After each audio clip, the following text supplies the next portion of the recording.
Hello hello hello. We are back with LeetCode daily question. और आज का बहुत ज्यादा इजी क्वेश्चन है।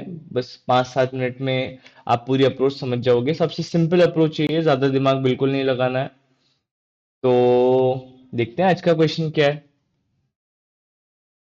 तो आज का क्वेश्चन है minimum string length after removing सब स्ट्रिंग्स। तो आपको दो सब स्ट्रिंग्स दी हुई हैं और आपको स्ट्रिंग में से बस वो सब स्ट्रिंग्स तब तक हटानी है जब तक वैसे कोई भी सब स्ट्रिंग बचे ना। ठीक है। ओके। तो आपको अपर केस इंग्लिश लेटर की एक स्ट्रिंग दी रहेगी S, any string S of upper case English letters.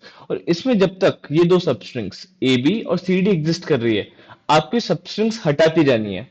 ठीक है। Return the minimum possible length of the string after removing all सब स्ट्रिंग्स। ओके। ओके।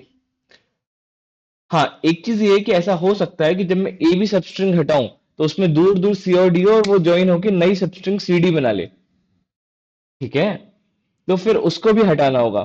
तो हर बार हटाने के बाद फिर से चेक करना पड़ेगा कि कहीं ए बी अब कोई नया ए बी या कोई नया सीडी फॉर्म तो नहीं हो गया है। Correct correct.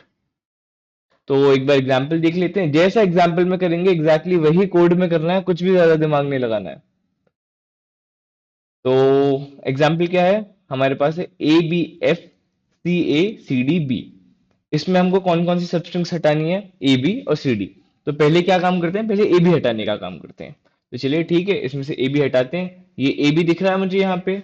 ठीक है भाई, ए बी हटा दो जल्दी से। ये ए बी हट गया। ओके। अब ए बी हट गया, क्या कोई और ए बी है यहाँ पे? नहीं, और ए बी नहीं है। अब क्या कोई सी डी है? सी डी है, सी डी हटा दो। सीडी हटा दिया तो ये बचा। देखो सीडी हटाया तो अभी तक ए भी नहीं था, बट सीडी हटाने से ये जो ए और बी दूर दूर थे ये पास में आ गए। Correct correct. तो जैसे ही सीडी हटाया, ए भी एक फिर से फॉर्म हो गया। तो हमने ये सीडी हटाया, अब फिर से एक ए बी फॉर्म हो गया। तो अब हटाने के बाद फिर से चेक करेंगे क्या कोई ए बी है। बोले हाँ सर, एक ए बी अभी फॉर्म हुआ है। अभी ए बी हटा दो। तो ये ए बी फिर हटा दिया।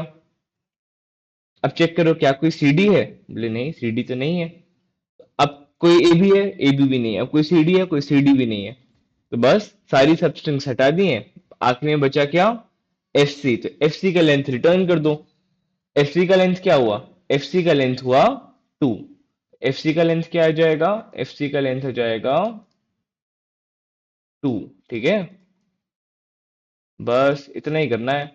तो क्या हमको लगातार ए बी ढूंढो, ए बी हटाओ, सी डी ढूंढो, सी डी हटाओ। हटाने के बाद फिर से ढूंढो कि क्या कोई ए बी और सी डी है। अगर है तो फिर से हटाओ। और जब तक कोई भी एबीसीडी, ए बी और सी डी एग्जिस्ट ना करें तब तक हटाते जाओ। सिंपल सा बात है। ठीक है। ओके। अगला एग्जाम्पल। क्या क्या इस स्ट्रिंग में कोई ए बी है?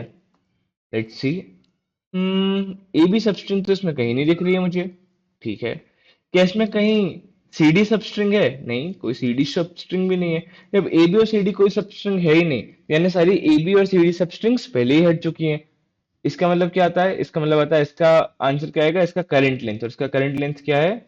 इसका करंट लेंथ है 5। ओके। ओके भाई साहब, यप। इसका आंसर क्या जाएगा? 5।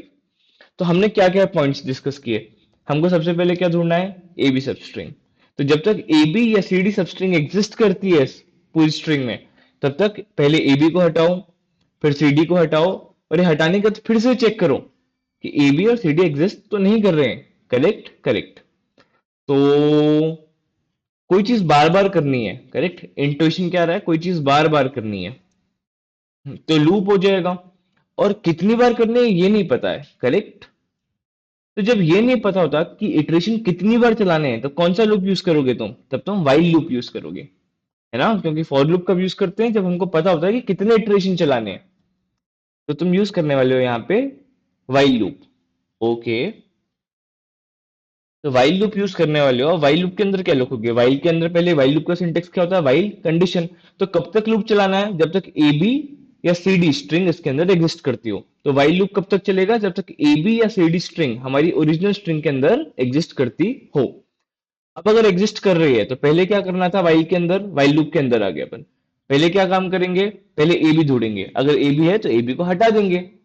ठीक है भाई, तो पहले क्या ढूंढेंगे, पहले ए बी ढूंढेंगे और ए बी है तो उसको हटा देंगे, फिर क्या ढूंढेंगे, सी डी ढूंढेंगे, सी डी है तो उसको हटा देंगे। दोनों हटाने के बाद वाइल के अगले इटरेशन में चले जाएंगे, फिर से पूछेंगे, क्या पूछेंगे, ये पूछेंगे कि कहीं ए बी या सी डी सबस्ट्रिंग अवेलेबल तो नहीं है।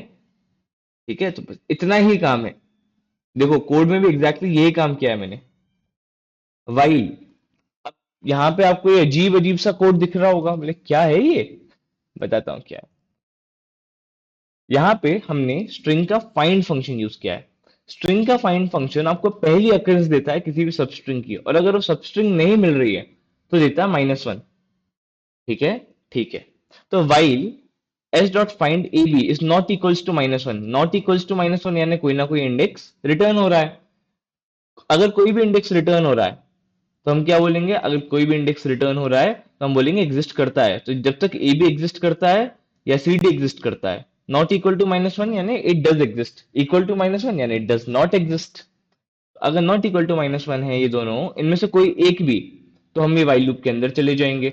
अब वाइल लूप के अंदर जाके हमको पहले क्या ढूंढना था, ए बी ढूंढना था। तो जैसे यहां पे चेक किया S dot find A B, इससे क्या मिल रहा है, उस सबस्ट्रिंग का पहला इंडाइस मिल रहा है, वो सबस्ट्रिंग कहाँ पे आ रही है, first occurrence of that substring. तो पहले तो चेक किया है कि नहीं है, अगर है तो इरेज फंक्शन में कुछ ना कुछ इंडाइस इसने रिटर्न किया होगा, वही इंडाइस हमने यहाँ पे दिया और बोले इस इंडाइस से आगे के 2 लेटर्स काट दो। तो इरेज फंक्शन कैसे काम करता है, उसको तुम एक स्टार्टिंग इंडाइस देते हो और ये देते हो कि कितनी लेंथ आगे तक की काटनी है। ठीक है, ठीक है। इरेज फंक्शन कैसे काम करता है, एक स्टार्टिंग इंडाइस देते हो और आगे की कितनी लेंथ काटनी है। फाइंड फंक्शन कैसे काम करता है, फाइंड फंक्शन में तुम वो सबस्ट्रिंग देते हो जो तुमको फाइंड करवानी है। Correct, correct. इन दोनों को यूज करने के लिए क्या करते हो तुम, स्ट्रिंग डॉट। अब स्ट्रिंग क्या होता है, सी प्लस प्लस में एज ऑब्जेक्ट भी काम कर रहा होता है स्ट्रिंग क्लास का। तो ऑब्जेक्ट से तुम क्लास के मेथड्स कॉल कर रहे होते हो, इसलिए यहाँ पे S dot find S dot erase चल जाता है। Correct, correct. तो बस यहाँ पे हमने देखा कि अगर ए बी है तो ए बी को फाइंड करके इरेज कर दो, अगर सी डी है तो सी डी को फाइंड करके इरेज कर दो। ये कब तक करो, जब तक एक भी ए बी या सी डी का अकरेंस ना हो।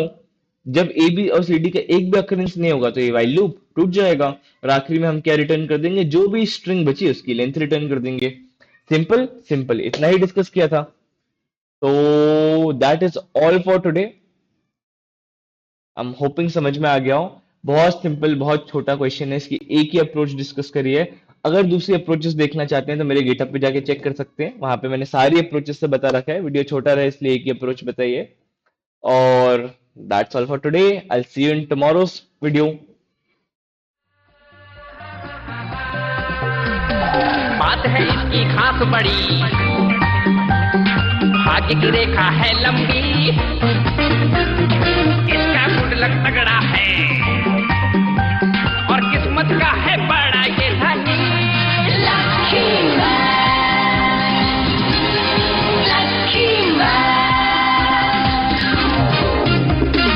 इसका नसीब है सबसे बेमिसाल, ये है तकदीर का राजा।